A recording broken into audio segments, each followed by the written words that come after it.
So for an economy to grow, we've learned this over and over today, we need to increase the labor force or increase productivity, hopefully both.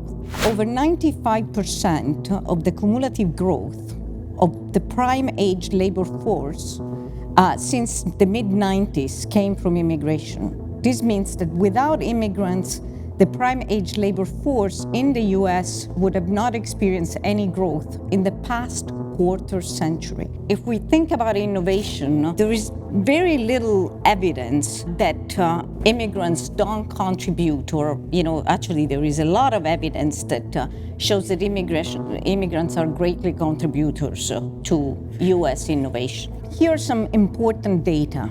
23% of STEM workers in 2023 were immigrants, up to 16% in 2000. Immigrants are twice as likely as American workers to patent and commercialize innovation. If we think about the so-called unicorn, startups that are valued at 1 billion or more, 55% of them have at least one immigrant founders. The US prides itself to be the largest producer of Nobel Prize winners, but historically, 30% of those Nobel Prize winners were born abroad. In recent years, that number is about 40%.